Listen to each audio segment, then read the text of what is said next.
जय श्री राम दोस्तों। मैं आशा करता हूँ कि आप सभी जीवन का आनंद ले रहे होंगे जहाँ भी होंगे जैसे भी होंगे। देखिए, रियलिटी यही है, जीवन का आनंद लेने के लिए जीवन को हमें साफ सुथरा रखना चाहिए, बेदाग रखना चाहिए। वैसा काम नहीं करना चाहिए जिससे कि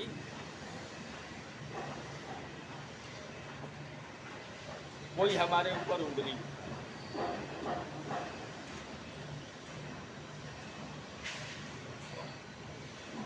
एक छोटा सा वर्ड जिसको कि हम ऑनेस्टी, ईमानदारी बोलते हैं, इसका इम्पोर्टेंट कितना ज़्यादा है इसको सोचने के लिए काफ़ी डेप्थ में आपको सोचने का प्रयास करना हो, तभी समझ पाइए।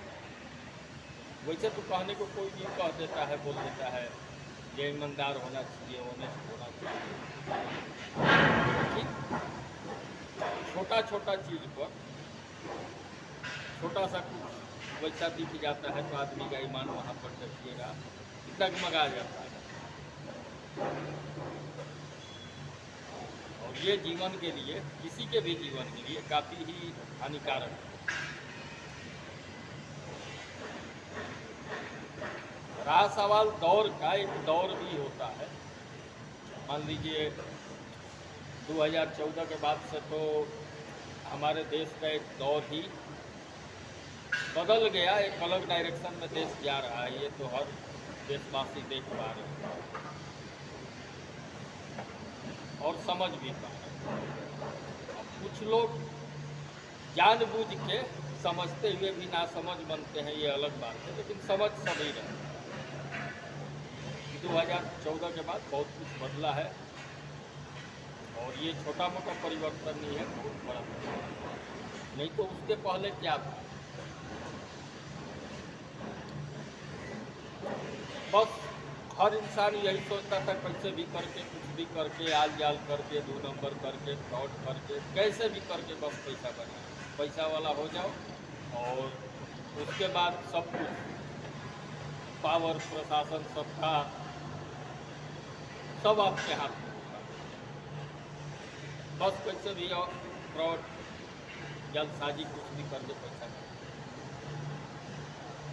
और फिर बाद में राजनीति में आके वही सब गुंडे, क्रिमिनल देश को भी चलाते थे, उन्हीं के हाथ में देश। तो वो एक दौर था, हर टाइम जहाँ देखिए देश में ब्लास्टिंग होते रहता था।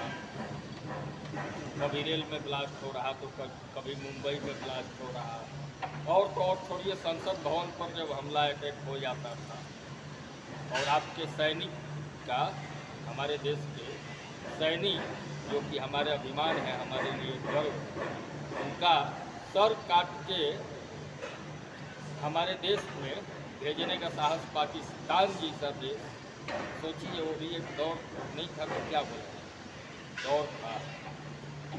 आज है क्या, पाकिस्तान का है औकात कि हमारे सैनिकों के ऊपर में थोड़ा सा भी बुरा नज़र से वो देख ले या सोच ले? नहीं है औकात, क्योंकि अभी सत्ता पर जो बैठा है उसको उसका सही औकात दिखा दे। पाकिस्तान तो पाकिस्तान है, चाइना को दम नहीं है कि आँख दिखा, क्योंकि सत्ता पर सही आदमी बैठा है, ईमानदार आदमी बैठा है, जो इस देश को, राष्ट्र को अपना देश, अपना राष्ट्र समझता है, इसको मजबूत करने के लिए हर टाइम, हर प्रयास, हर संभव प्रयास करता है। तो टाइम दौर बदला है। कंस्ट्रक्शन में भी बहुत सारे गुंडे थे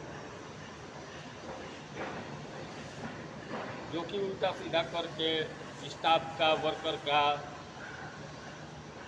पेमेंट पर खा जाते थे भाई, पेमेंट खा जाते थे। बोलते हैं ना, जिनको खून और मांस खाने का आदत लगा है उनका घास से थोड़ी पेट भर, क्योंकि आदत खराब हो चुका था, वो दौर ही वैसा था। लेकिन सबसे ज़्यादा पावरफुल फोर्स को माना जाता है, घोड़ा को माना जाता है, ट्रैक्टर वगैरह का भी देखिएगा, पावर हॉर्स पावर में हम मेजर करते हैं कि हाँ इतना हॉर्स पावर का ट्रैक्टर, मतलब इतना ज़्यादा पावर। हाथी को ले लीजिए, कितना ताकत है उसके पास, लेकिन क्या घोड़ा, हाथी, ये सब गाय हो गई, कभी देखा है आपने कि ये लोग मांस खा रहे हैं, नॉन वेज खा रहे हैं? नहीं। लेकिन इनके पास ताकत कितना है? बहुत ज़्यादा। तो ताकत के लिए ये तो सीधा सीधा साबित होता है कि ताकत के लिए नॉन वेज का जरूरत नहीं है। वेज खाना से आपको बहुत सारा विटामिन और बहुत सारा ताकत मिल जाए, ये सच्चाई है। रहा सवाल की आदत लग चुका है, बिना चिकन मटन के आपको चैन नहीं मिल रहा है, तो चिकन मटन में कोई टेस्ट नहीं है, मांस का टुकड़ा में टेस्ट मसाले में होता है। कोई भी सब्जी में भी अगर वही मसाला आप डाल दीजिए तो वो टेस्ट आपको मिलेगा। तो ये सब चीज़ समझ का होता है, अगर आप समझना चाहें तो रास्ते मिल जाते हैं। मैं कंस्ट्रक्शन में कुछ गुंडे और क्रिमिनल्स का बात कर रहा था, जो कि स्टाफ और वर्कर का पैसा खा जाते हैं, जबकि इतना सुनहरा मौका था, देश इतना सही डायरेक्शन में जा रहा है, देश एक ईमानदारी के रास्ते पर चलने का हमारा प्रयास कर रहा है, क्योंकि टॉप मैनेजमेंट सबको उसी रास्ते पर ले जाने का प्रयास कर रहा है। ईमानदारी से हमारा देश आगे बढ़े, सब आगे बढ़े, सब मेहनत करें।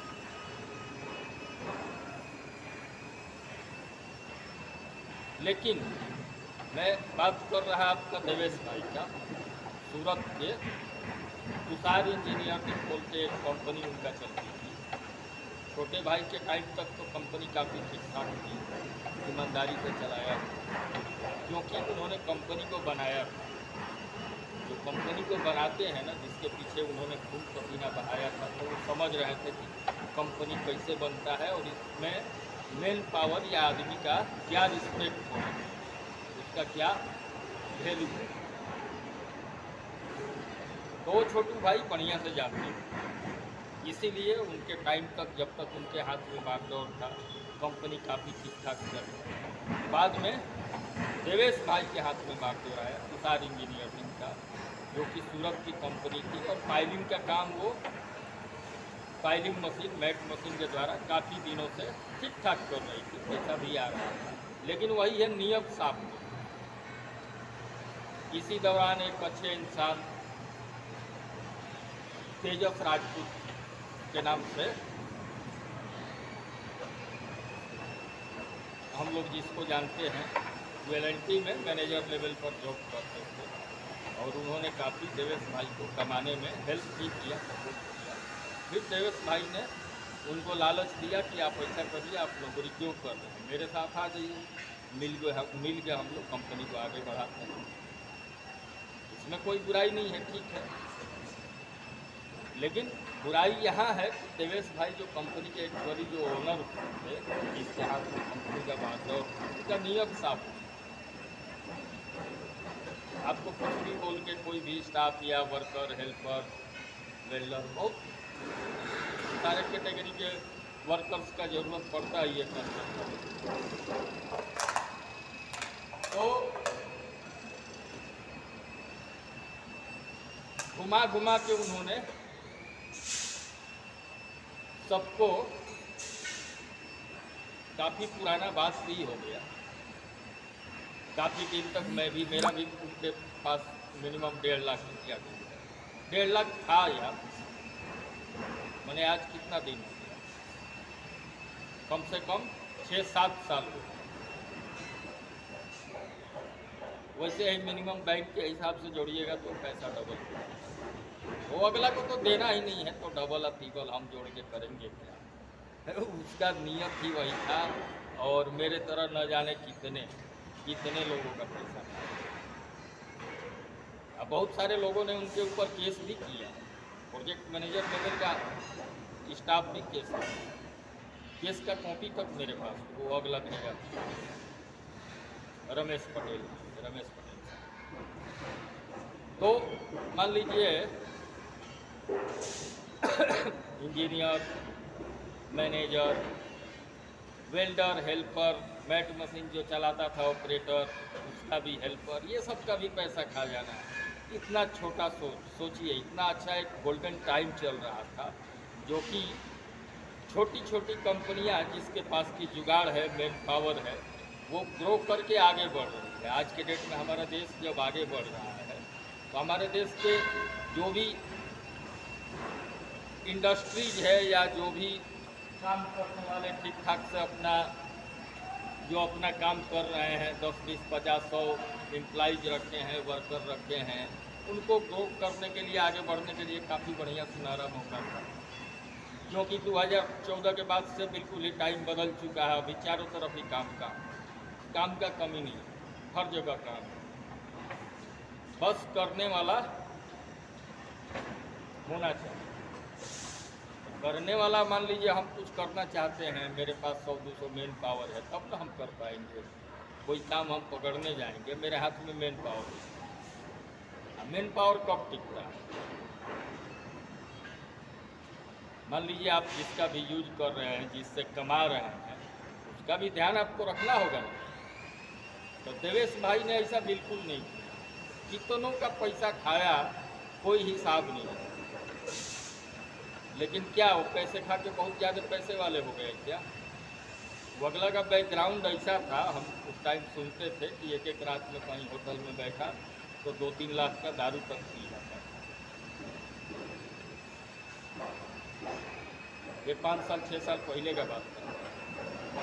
तो अपने आप इतना अयासी करिए, और दूसरा जो आपके ऊपर डिपेंड है, आपका काम कर रहा है, जिसके बदौलत आप अयासी कर रहे हैं, कमा रहे हैं, उसको आप पेमेंट भी नहीं करें, उसका पैसा भी खा जा रहे हैं, उसको बस बहला फुसला रहे हैं, 1000-2000 उसको खुराकी के नाम पर हफ्ता में दे देते हैं कि हाँ भाई अब 10 दिन बाद देते हैं, 10 दिन बाद देते हैं, करते करते 6-6 महीना 1-1 साल का ड्यू हो जाता था। कोई फिर घर जाना चाहता था, उसका 1-1.5 लाख ड्यू है, तो ठीक है भाई 10,000 लो, अपना टिकट काट लो और जाओ, फिर हम 10 दिन बाद करते हैं। यही बोल के मेरे को भी भेजा। मेरे को भी जब वहाँ से निकलना हुआ तो 5,000, जबकि मेरा 1.5 लाख रुपया उसके पास था और आज तक देता रहा। तो इस तरीके का नियत जिसका होगा वो क्या आगे बढ़ेगा।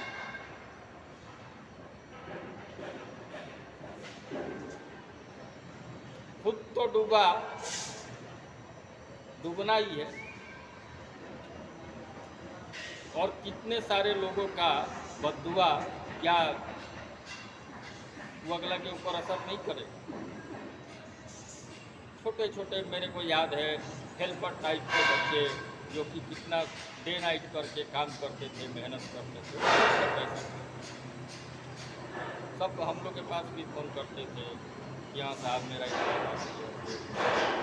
जब फ़ोन करते हैं, एक तो फ़ोन नहीं उठाता, कभी फ़ोन उठा लिया तो बस वही बात रहता था, कुछ नया डेट और या नहीं तो अगला महीना आता।